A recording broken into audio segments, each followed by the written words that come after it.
Elhamdülillah, wassalatu wassalamu ala rasulillah. İnşallah Menhec-i Salikin kitabına sabağızda olantabız. Ötkönkü sabaqta бұл китептің кiriş sözün жана шариаттагы 5 өкүмдү окуп өткөнбүз. Эми бұл сабакта исламдын негиздерин окуп баштайбыз. Бұл алым айтып жатат: фаслун, бөлүм. Кала наби саллаллаху алейхи вассалам, пайгамбар саллаллаху алейхи вассалам айтты: Buniyal İslamu ala хамсин, ислам дини 5 түркүгө курулган. Шахадату ан ла илаха иллаллаху ва анна Мухаммадар расулуллах. Аллахтан башка ибадатка татыктуу эч бир зат жок, жалгыз Аллах гана ибадатка татыктуу. Жана Мухаммад анын элчиси деп күбөлүк берүү. Ва иқамис салах, жана намазды тургузуу. Ва итаиз закah, жана закат берүү. Ва хаджил бейт, жана ажылык кылуу. Ва сауми рамадан, жана ороза кармоо. Muttafaqun алейх. Бул хадисти Абдуллах ибн Умар деген сахаба риваят кылат. Сахих Бухари Муслимде келген хадис. Бул хадисте пайгамбар саллаллаху алейхи вассалам исламдын негиздерин баяндады. Эми бул алым ушул исламдын негиздерин чечмелейт. Айтып жатат: فشهادة أن لا إله إلا الله علم العبد واعتقاده والتزامه أنه لا يستحق الألوهية والعبودية إلا الله وحده لا شريك له. لا إله إلا الله деп көрүп берүүнүн мааниси пенденин ибадатка жалгыз гана Аллах гана татыктуу, сыйынууга жалгыз Аллах татыктуу, анын эч бир шериги жок деп билүүсү жана ошол нерсеге этикад кылып ишенүүсү жана ошол нерсеге амал кылуусу дейт. Демек, ла иляха иллаллахтын маанисини Аллахтан башка ибадат кылууга, сыйынууга татыктуу эч бир зат жок деген мааниде деп чечмеледи. Не себептен Аллахтан башка жаратуучу, Аллахтан башка аламдарды башкаруучу жок деген мааниде чечмелеген жок. Анткени ал нерсени пайгамбар саллаллаху алейхи вассалам кезиндеги мушриктер мойнуна алышкан. Алар айтышкан: Аллах Таала аламдардын жаратуучусу, Аллах Таала аламдардын башкаруучусу деп. Бирок Аллах Таалага ибадат кылганда алар өздөрүнүн буттарыны ошол Аллах Таалага шериктеш кылышкан. Буттарына сыйынып Аллах Таалага ширк кылышкан. Аллах Таала алар жөнүндө айтат: "Ва ин саалтахум ман халакас самавати вал арда ла якулунна Аллах."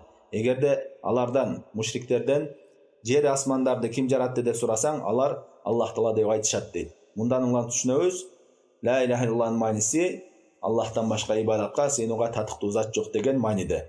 Андан кийин айтып жатат: "Фаюджибу залика алал абди ихласу жамиъ дини лиллахи таала, ва ан такуна ибадатуху az-zahira wal batina kulluha lillahi wahdahu, wa an la yushrika bihi shay'an fi jami'i umuri ad-din." Эми ла иляха иллаллах деп пенде көрүп бергенден кийин ага ушул нерселер милдет болот дейт. Биринчиси, диндин баарын ихлас менен Аллах Таалага арноо. Жана анын ички жана сырткы ибадаттардын баардыгы жалгыз Аллах Таалага арналуусу. Жана диндин баардык тармагында ага эч бир нерсени шерик кылбоосу. Ушул нерселер милдет болот дейт. Андан кийин айтып жатат: "Ва хада аслу дину жами'ил мурсалин ва атба'ихим. Кама кала та'ala: "Ва ма арсална мин qablika min rasulin illa nuhi ilayhi annahu la ilaha illa ana fa'budun." Эми ушул ла иляха иллаллах келимеси бардык пайгамбарлардын жана аларды ээрчигендердин дининин негизи дейт. Дининин башы ушул ла иляха иллаллах калимасы дейт. Аллах Таала Кур'ан Каримде айтат дейт: "Биз сенден мурда канча пайгамбар жиберген болсок, алардын баарына Аллахтан башка ибадатка татыктуу эч бир зат жок, бир гана мага гана ибадат кылгыла деп буйрук кылдык" дейт. Бул аяттан түшүнөбүз, пайгамбарлардын баарынын дининин негизи ушул ла иляха иллаллах келимеси болгон. Ушул жерге чейин ла иляха иллаллахтын биринчи бөлүгүнү кыскача баяндады. Бул китеби кыскача болгон себептен ла иляха иллаллах келимеси жөнүндө кеңири көптөгөн маселелерди эскерген жок. Эми биз ошол ла иляха иллаллахка байланыштуу негиздүү маселелерди эскерип өтө турган болсок, биринчиден ла иляха иллаллахтын шариаттагы орду кандай? Шариаттагы бул калиманын орду өтө чоң. Биринчи, жана окуп өткөн хадистегидей, исламдын эң биринчи түркүгү. Экинчиден, адамдарды мусулман жана кафир кылып айырмалап турган калима ушул. Кимде ким ушул калиманы айтып ушуга иман келтирсе, ал мусулман болот. Кимде ким бул калимадан баш тарткан болсо, ал кафир болот. Жана ошондой эле адамдарды тозок ээлери, бейиш ээлери кылып айырмалап турган калима дагы ушул. Адамдар ушул калиманын негизинде бейишке, тозокко кирет. Кимде ким бул калимага баш ийип, ушул нерсеге айтып амал кылган болсо, ал бейиш ээлеринен. Кимде ким бул калимадан баш тарткан болсо, ал тозок ээлеринен болот. Эми бул калиманын эки негизи бар, эки түркүгү бар. Биринчиси нафи, четке кагуу. Аллахтан башка сыйынылган нерселердин баарыны жараксыз деп четке кагуу. Экинчиси исбат, тастыктоо. Ибадаттын баары Аллахтын гана акысы, Аллах гана ибадатка татыктуу деп тастыктоо. Бул калима ушул эки негизге курулат.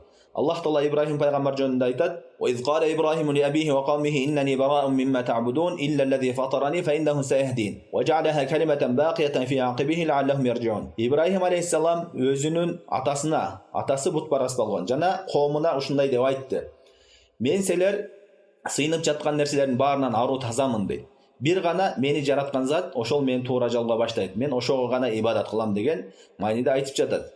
Бул деген ошол четке кагуу, Аллахтан башка сыйынылган нерселердин баарын четке кагуу жана ибадаттын баарын Аллах Таалага арноого далил болот. Аяттын уландысында айтат, ушул калиманы өзүнүн урпактарына калтырып кетти дейт. Балким ошол урпактар ошол калимага кайтышар дейт. Алымдар, тафсир алымдар айтышат, Ибрахим алейхиссалам калтырып кеткен калима бул ла илаха иллаллах калимасы дейт. Эми бул калиманы жөн эле сөз менен, тил менен айтып коюу жетишиктүү эмес. Бул калиманын шарттары бар. Ошол шарттарын аткара турган болсоң, ал пайда берет. Эгерде ал шарттарын аткарбасаң, анда ал пайда бербейт. Бул жөнүндө Вахб ибн Мунаббих деген табиинден суралганда айтат, ла илаха иллаллах бул бейиштин ачкычы эмеспи дегенде, ал айтат, ооба бейиштин ачкычы, бирок ар бир ачкычтын тиштери бар дейт. Эгерде ачкычыңдын тиштери болсо, ал сага ачат. Эгерде тиштери жок болсо, ал ачпайт деген. Бул деген ушул ла илаха иллаллах шарттары бар деген мааниде. Бул асар Сахих Бухариде келген. Эми ошол шарттардын эң негиздүүлөрүн эскере турган болсок, биринчиси илим, ошонун маанисин билиш керек. Ла илаха иллаллах дегендин маанисин билиш керек. Жөн эле тил менен айтып койбостон, ошонун маанисин да билиш керек. Буга далил Осман радиаллаху анху риваят кылган хадисте пайгамбар саллаллаху алейхи ва саллям айтат, "Мен мата ва я'лам аннаху ла илаха иллаллах дахалал жанна." Кимде ким Аллахтан башка ибадатка татыктуу зат жок деп билген абалда өлгөн болсо, ал бейишке кирет деди. Бул хадис Сахих Муслимде келген. Экинчи шарты болсо тасдиq, ошого ишениш керек. Ошонун маанисине ишениш керек. Эгерде ишенбей турган болсо, ал калима ага пайда бербейт. Мунафыктар тилдери менен айтышкан, анын маанисин билишкен, бирок ага ишенишкен эмес. Ошол себептен алар тозоктун эң түбүндө болду. Буга далил Анас радиаллаху анху риваят кылган хадисте пайгамбар саллаллаху алейхи ва саллям айтат, кимде ким чын жүрөгүнөн ишенип ла илаха иллаллах деп айткан болсо, аны Аллах Таала тозокко арам кылат дейт. Бул хадис Бухариде келген. Үчүнчүсү болсо ихлас, ошол нерсени Аллахтын разылыгы үчүн айтыш керек. Башка дүйнөлүк максатта эмес, Аллахтын разылыгын көздөгөн абалда айтыш керек. Буга далил Айтбан радиаллаху анху риваят кылган хадисте пайгамбар саллаллаху алейхи ва саллям айтат, "Фа инналлаха харрама алан нари ман кала ла илаха иллаллах ябтаги бидалика вajhallah." Чындыгында Аллах Таала кимде ким Аллахтын жүзүнү көздөгөн абалда ла илаха иллаллах деп айткан болсо, аны тозокко арам кылат дейт. Бул хадис Сахих Бухари Муслимде келген. Төртүнчүсү болсо яқин. Ошол калимага шектенбей ишениш керек.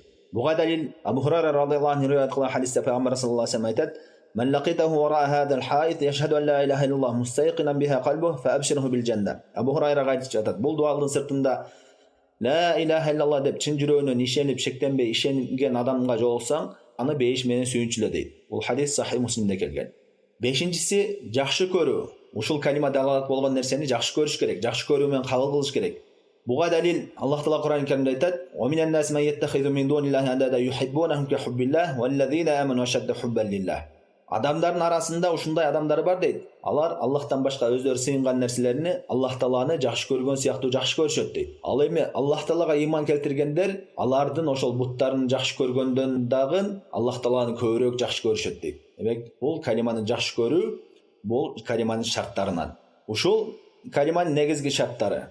Андан кийинки маселе, кээ бир хадистер келген. Мисалы үчүн Сахих Муслимде келет, пайгамбар саллаллаху алейхи ва саллям айтат, "Мен шахида ла илаха иллаллах ва анна Мухаммад расулуллах харрамаллаху алейхин нар."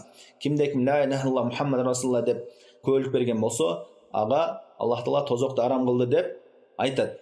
Бул хадисте эч кандай шарттарын эскерген жок. Кээ бир жамааттар, кээ бир адамдар айтышат, ушуну айтсаң өзү жетишиктүү, эч кандай шарттары жок деп. Эми алымдар мындай хадистерге ушундай жооп беришкен. Ахли сүннат вал жамааттын жолу шариатта келген баардык далилдерди чогултуп, бириктирип түшүнөт. Бир далилди алып туруп, көптөгөн далилдерди таштап койбойт.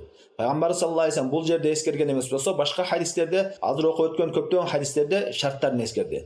Демек, ла илаха иллаллах сөзсүз түрдө шарттары болуш керек. Кимде ким анын шарттары жок деген болсо, анда мунафыктар дагы бейишке кириш керек. Мунафыктарга дагы пайда берет деген маани келип чыгат. Бул негизи куфр сөз. Мунафыктар ла илаха иллаллах Мухаммад расулуллах деп көөлүк беришкен, бирок алар ошондой болсо дагы тозоктун эң түбүндө болушат. Алар үчүн бул калима пайда бербейт. Ошон үчүн бул калима пайда бериш үчүн сөзсүз түрдө эскерип өткөн шарттары болуш керек.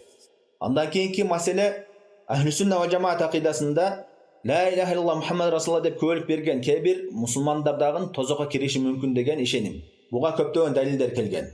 Кимде ким чоң күнөөлөрү болгон болсо, ал Аллахтын каалоосунун астында Қаласа Аллах Тағала күнөөсүнү кечирип түздөн түз бейишке киргизет, қаласа ошол күнөөсүнө жараша азаптап андан кийин бейишке киргизет. Ал эми жогоруда окуп өткөн кээ бир хадистерде пайгамбар саллаллаху алейхи вассалам кимде ким ушул калимага ишенип күбөлүк берген болсо, ага тозок арам болот деди. Ушул экөөнү кантип бириктиребиз дегенде, алымдар буга жооп беришкен. Ал хадистердин мааниси, ал адамга тозок арам болот дегендин мааниси, же болбосо тозокто түбөлүк калбайт деген мааниде. Же болбосо тозоктун бир деңгээли арам болот деп айтышат. Же болбосо тозок отуу үчүн ал адамдын денесини күйгүзүп жеп жок кылуусу арам болот дейт. Ушул үч маани менен ал хадистердин маанисин чечимлешкен. Бул ойлорду Ибн Хузайма, Ибн Хажар, Навави деген алымдар эскерип өтүшкөн. Ушул ла иляха иллаллахтын биринчи бөлүгүнө байланыштуу негиздүү маселелер. Андан кийин китепти окуп уланта турган болсок, бул алым айтып жатат, калиманын экинчи бөлүгүнө баштады. Ва шахадату анна Мухаммад расулуллах. Мухаммад Аллахтын элчиси деп күбөлүк берүүнүн мааниси дейт. أن يعتقد العبد أن الله أرسل محمدا صلى الله عليه وسلم إلى جميع الثقلين والإنس والجن. محمد رسول الله деп күбөлүк берүүнүн мааниси, пенденин Аллах Таала Мухаммад саллаллаху алейхи вассаламды жалпы инсандарга дагы жиндерге дагы баарына пайгамбар кылып жиберди деп ишенүүсү дейт. Буга далил Аллах Таала айтат: "Кул я айюханнас инни расулуллахи илейкум жамиа." Айтканың ey Мухаммад, ey адамдар, мен силердин жалпы баарыңарга пайгамбармын деп. Демек пайгамбар саллаллаху алейхи вассаламдын пайгамбарлыгы жеке арабтар үчүн эмес, жалпы элдерге жана жада калса инсандарга дагы жиндерге дагы пайгамбар болуп жиберилген. Башира ва назира, ал сүйүнчүлөп жана эскерип келет. Жакшылык менен сүйүнчүлөп, кимде ким пайгамбарыбыз ертишкен болсо, аларды бейиш менен сүйүнчүлөп. Кимде ким пайгамбарыбызга баш ийген эмес болсо, пайгамбарыбызга иман келтирген эмес болсо, аларды тозоктон эскерип кайтарып келген. Ядуухум иля таухидиллахи ва таатихи. Жана ал дейт адамдарды Аллахты жалгыздоого жана ага моюн сунууга чакырат дейт. Битасдиқи хабарихи ва имтисали амрихи ва ижтинаби нахихи. Кандай кылып пайгамбар саллаллаху алейхи вассалам кабарларына ишенип, анын буйруктарына баш ийип, анын кайтарган нерселеринен тыйылуу, ушул нерселерге чакырат. Ва аннаху ла саадата ва ла салаха фид дунья вал ахирати илля бил имани бихи ва таатихи. Бул дүйнөдө дагы, ахиретте дагы бир гана пайгамбар саллаллаху алейхи вассаламга иман келтирип, ага баш ийүү менен гана бактылуулук болот. Андан башка нерседе бактылуулук жок дейт. Ва аннаху яжибу тaqdimu mahabbatihi ala mahabbati an-nafsi wal waladi wan nasi ajma'in. Жана ошондой эле пайгамбарыбызды жакшы көрүү адам баласын өзүнүн нафсысынан жана баласынан жана баардык адамдардын жакшы көрүүсүнө караганда жогорураак туруусу керек. Буга далил пайгамбар саллаллаху алейхи вассалам Анас радhiyallahu anhu риваят кылган хадисте айтат: "Ла ю'мину ахадукум хатта акуна ахабба илейхи мин валидихи ва валидихи ван нас ажмаин." Силердин бирөөңөр толук ыймандуу боло албайт, качан гана ал мени дейт, өзүнүн баласынан, атасынан жана жалпы адамдардан жакшыраак көрмөйүнчө. Бул хадис Сахih Бухари Муслимде келген. Андан кийин айтып жатат: "Ва анналлаха айядаху бил муъжизати далла ала рисалатихи." Аллах Таала пайгамбарыбыздын пайгамбарлыгы чын экендигини муъжизалар менен кубаттаган деп ишенүү. "Ва бима жабалахуллаху алейхи минал улумил камилати вал ахлaqil алия." Аллах Таала берген толук илимдер жана жогорку пайгамбарыбыздын жогорку адеп ахлагы, мунун баары пайгамбарыбыздын пайгамбарлыгы чын экендигине далил боло турган нерселерден. "Ва бима штамала алейхи динуху минал худа вар рахмати вал хак вал масалих ад-динiyya ва дуньявiyya." Жана ошондой эле пайгамбар саллаллаху алейхи вассаламдын дини акыйкат, хидаят, райымдуулук жана бул дүйнө жана акыреттин пайдаларын камтыгандыгы, мунун баары пайгамбар саллаллаху алейхи вассаламдын пайгамбарлыгы туура экендигине далил болот. "Ва аятухул кубра." Эми пайгамбарыбыздын эң чоң далилдеринен хадал Кур'ан азим, бул улук Кур'ан дейт. "Бима фихи минал хакки фил ахбари вал амри ван нахи." Бул Кур'анда болгон акыйкат кабарлар жана буйруктар жана кайтаруулар дейт. Валлаху алам, Аллах билүүчүлөр. Ушул жерге чейин калиманын экинчи бөлүгүнү чечмеледи. Исламдын биринчи түркүгүнү чечмелеп бүттү. Эми ушул пайгамбар саллаллаху алейхи вассаламды пайгамбар деп күбөлүк берүү, алымдар айтышат, 4 нерсени камтыйт дейт. Алардын кээ бирлерин эскерип өттү бул алым. Биринчиси ошол пайгамбар саллаллаху алейхи вассаламдын буйруктарына толук баш ийүү. Экинчиси болсо пайгамбар саллаллаху алейхи вассалам кайтарган нерселерден толук тыйылуу. Буга далил Абу Хурайра радhiyallahu anhu риваят кылган хадисте пайгамбар саллаллаху алейхи вассалам айтат: "Ма амартукум бихи фаату минху мастататум." Мен силерди кандайдыр бир ишке буйруган болсом, ага колуңардан келишинче баш ийип амал кылыңла дейт. "Ва ма нахайтукум анху фажтанибуху." Кандайдыр бир нерседен тыйган болсом, силер ал нерседен тыйылгыла дейт. Үчүнчүсү болсо пайгамбар саллаллаху алейхи вассалам алып келген кабарлардын баарына эч бир шектенбестен ишенүү. Төртүнчүсү Аллах Таалага ибадат кылганда ушул пайгамбарыбыз саллаллаху алейхи вассалам алып келген дин аркылуу гана ибадат кылуу. Пайгамбарыбыз көрсөткөн жол менен гана ибадат кылып сыйынуу. Анткени пайгамбар дегендин мааниси эмне?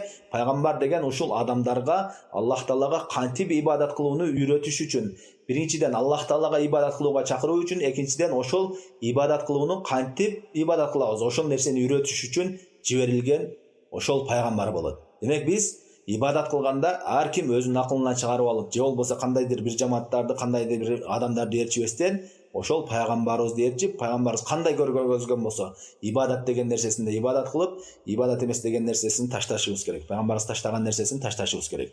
Ушул нерсе менен пайгамбарыбыз саллаллаху алейхи вассаламды пайгамбар деп күбөлүк берүү ушул 4 нерсени камтыйт деп алымдар айтышат. Пайгамбарыбыз саллаллаху алейхи вассалам Айшаны өзү риваят кылган хадисте айтат: "Ман ахдаса фи амрина хаза ма лайса минху фахуа раддун." Кимде ким биздин динибизде жок нерсени киргизген болсо, динибизге жаңылык киргизген болсо, ал кабыл кылынбайт, ал кайтарылат дейт.